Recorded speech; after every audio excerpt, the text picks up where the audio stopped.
प्यारे साथियों नमस्कार। आज के इस वीडियो में हम लोग बात करने वाले हैं कि आप मात्र 10 दिनों के अंदर अपना टीजीटी और पीजीटी का पूरा सिलेबस कैसे रिवाइज कर सकते हैं विथआउट अ सिंगल पॉइंट को लिफ्ट किए, बिना किसी भी चीज़ को छोड़े हुए संपूर्ण सिलेबस के रिवीजन की बात होगी। रिवीजन ही आपको सिलेक्शन दिलाएगा, क्योंकि हमारे किसी भी आर्गन के पास ये कैपेसिटी नहीं है कि वो स्टोर करके रखे। जो चीज़ें जितना ज़्यादा मोर टाइम्स होती हैं वो हमको उतना ही ज़्यादा रिकॉल होती है।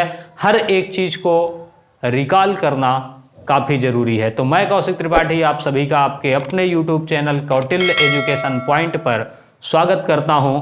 और अब शुरुआत करते हैं इस वीडियो की, किस तरीके से आप 10 दिनों के अंदर टीजीटी और पीजीटी का सिलेबस पूरा रिवाइज कर सकते हैं विथ प्रैक्टिस ऑफ क्वेश्चंस को भी प्रैक्टिस करते हुए। तो आइए सबसे पहले पॉइंट की बात करते हैं। अगर हम ये देखें तो हमारा जो ब्रेन होता है सबसे ज़्यादा एक्टिव किस टाइम पे होता है? तो जब हम एकदम फ्रेश होते हैं, यानी सो करके उठ रहे होते हैं। वो टाइम कोई भी हो सकता है, आपका किसी का 4 बजे का होगा, किसी का 6 बजे का होगा, किसी का 7 का, किसी का 8 का। तो जो मॉर्निंग टाइम होता है उसमें हमारे ब्रेन की जो कैपेसिटी है वो काफ़ी ज़्यादा होती है। तो उस टाइम पे आपको रिवाइज करने का कौन सा तरीका अपनाना है, मैं आपको सिर्फ ये बताना चाहता हूँ। तो अगर आप देखें तो मॉर्निंग के जो लंच से पहले का आपका टाइम होता है उसमें आपको पहला शेड्यूल रखना है वो ये कि जो आपने नोट्स बनाए होंगे या फिर नोट्स नहीं बनाया है तो आपने कुछ किताब में हाइलाइटिंग करी होगी, तो आपको कम से कम 2 या 3 चैप्टर का थ्योरी पोर्शन लंच के पहले टाइम में ख़त्म कर लेना है। यानी 3 से 4 घंटे या फिर 2 से 3 घंटे आपका थ्योरी का सेशन होना चाहिए, जिसमें आप पूरी तरीके से कोई भी 2 चैप्टर 3 चैप्टर जितना आप कर सकते हो। ऑब्वियसली आपने कंटेंट को कितना छोटा बना करके रखा है यही डिसाइड करेगा कि आप कितनी देर में रिवाइज करेंगे। तो लेकिन जो शर्त है वो ये है कि आपको लंच के पहले कम से कम 3 से 4 चैप्टर की थ्योरी लगभग 4 घंटे के आसपास पूरी तरीके से कंप्लीट करनी। वो सब्जेक्ट आपका कोई भी हो सकता है, कोई भी सब्जेक्ट हो, नियम यही होगा। इवन देन चाहे वो साइंस और मैथ ही क्यों ना हो, आप सारी चीज़ों को एक बार रिकॉल करेंगे, सारे फार्मूलेस को।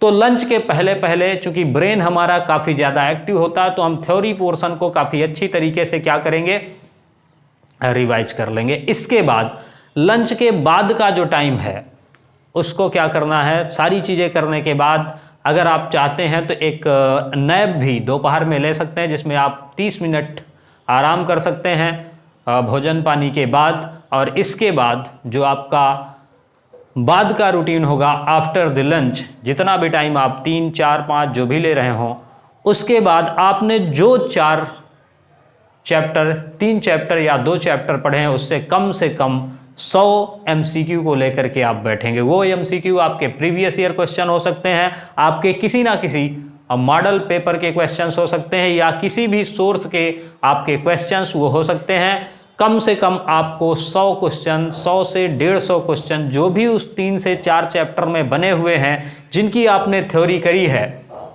उसके क्वेश्चंस को सॉल्व करना है। ये दूसरी शर्त हो गई। तो पहली शर्त 3 से 4 घंटे आप पढ़ेंगे, जिसमें 2-3 चैप्टर जो भी आप बना सकते हैं बनाएंगे। फिर दोपहर के बाद आफ्टर द लंच उनको क्वेश्चन करेंगे, कम से कम 100 या 150 क्वेश्चन। फिर इसके बाद शाम का जो टाइम होगा उसमें आपको वो जो टेस्ट आपने दिया है, वो जो क्वेश्चन आपने किए हैं, हर बार उसका आंसर नहीं देखना है कि एक क्वेश्चन किया एक आंसर देखा, ऐसा बिल्कुल भी नहीं करना है।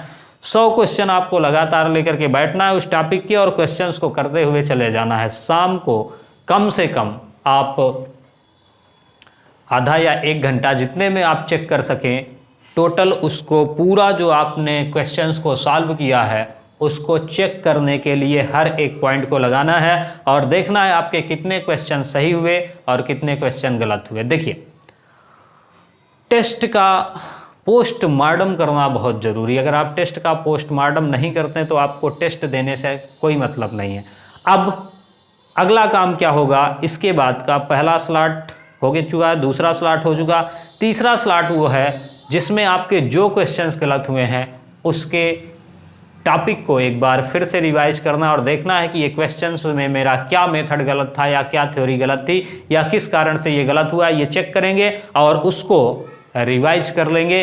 इतना काम अगर आप लगातार इन 10 दिनों तक हर दिन 3 चैप्टर के साथ कर पाते हैं तो डेफिनेटली आप पूरा सिलेबस 10 दिनों के अंदर खत्म कर पाएंगे।